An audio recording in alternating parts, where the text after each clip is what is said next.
Channel விஎஸ்பிஎம் channel subscribe பண்ணாதவங்க subscribe பண்ணிக்கோங்க. கூடவே இருக்கிற பெல் பட்டனை கிளிக் பண்ணிக்கோங்க. இன்றைக்கி வந்து தக்காளி தொக்கு செய்யறதுக்காக எடுத்துருக்குறேங்க. இப்போ தக்காளி தொக்கு செய்யறது எப்படின்றத இப்போ நம்ம பார்க்கலாம் வாங்க. இப்போ கடாயை வச்சு அடுப்பு ஆன் பண்ணிவிட்டு எண்ணெய் ஊற்றி வச்சு நல்லெண்ணெயில் செய்வாங்க நிறைய பேர். சமையல் எண்ணெயிலையும் செய்யலாம். நான் சமையல் எண்ணெயில் தான் செய்கிறேன்.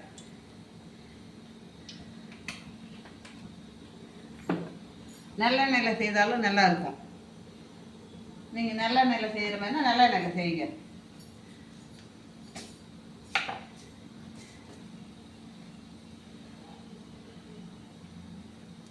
இப்போ நம்ம கடுகு உளுத்தம்பருப்பு போட்டுக்கலாம்.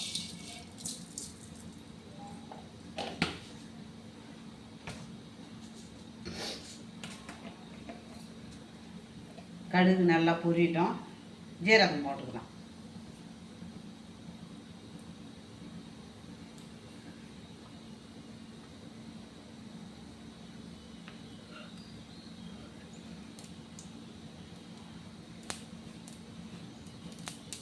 நம்ம குடும்பத்துக்கு எவ்வளோ தேவையோ அவ்வளோ நம்ம செய்துக்கலாம். அதே ஒரு விசேஷம்னாலும் அதுக்கு தகுந்த மாதிரி நம்ம கிலோ கணக்கில் செய்யறது இருந்தாலும் செய்துக்கலாம். தக்காளி தொக்கு அவ்வளோ அருமையாக இருக்கும். ஒரு சப்பாத்தியோ இல்லை பூரியோ இல்லை இட்லியோ தோசையோ எல்லாத்துக்கும் நல்லா இருக்கும். அதை விட இட்லி தோசைக்கு தான் மெயினாக இருக்கும். இப்போ நம்ம ஜீரகம் போட்டுக்கலாம்.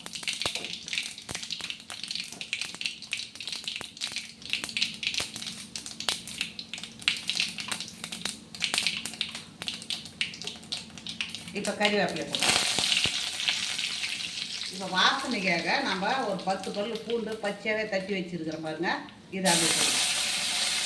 இந்த பூண்டு இஞ்சி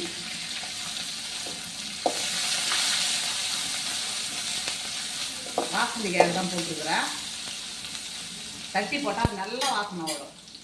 இப்போ நம்ம வெங்காயத்தை போட்டுக்கலாம். வெங்காயம் பொடியாக அரிஞ்சிருக்கிற பாருங்க. இந்த மாதிரி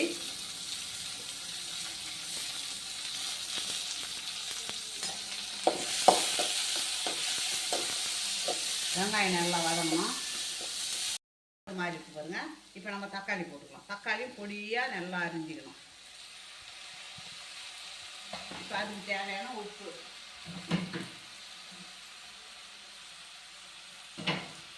இந்த தக்காளி தொக்குக்கு தேவையான உப்பு நம்ம போட்டுக்கலாம்.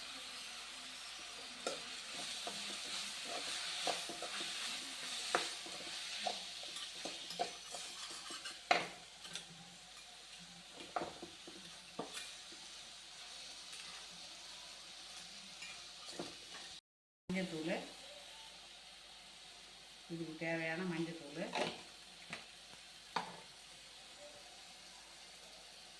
இதுக்கு தேவையான பெருங்காயத்தூளை போட்டுக்கணும். இப்போ நம்ம குழம்பு மிளகாய் தூள்,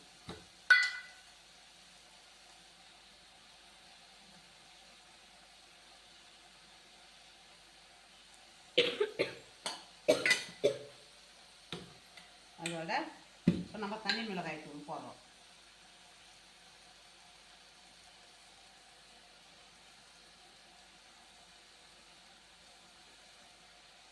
குழம்பு மிளகாய் தூள் கூட தனி மிளகாய் தூள்.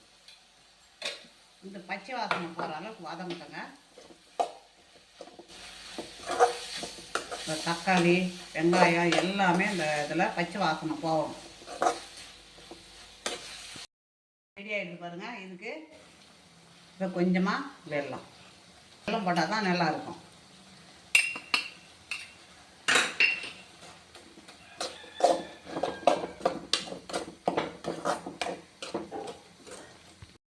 தொக்கு ரெடி ஆகிடுதுங்க. தக்காளி தொக்கு ரெடி ஆகிடுது பாருங்கள். இப்போது நம்ம இட்லிக்கு இந்த மாதிரி இட்லிக்கெலாம் சூப்பராக பசங்க வேணான்னே சொல்ல மாட்டாங்கங்க. இட்லிக்கு நம்ம இது மாதிரி தொட்டுக்கலாம்.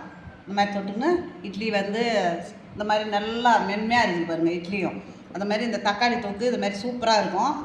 அதை விட சப்பாத்திக்கு தோசைக்கு இதை விட இன்னும் இட்லியை விட இன்னும் சப்பாத்தி தோசைக்கு தான் நல்லாயிருக்கும். இதே மாதிரி நீங்களும் செய்யுங்க. பிடிச்சிருந்ததுன்னா எனக்கு லைக் பண்ணுங்கள்.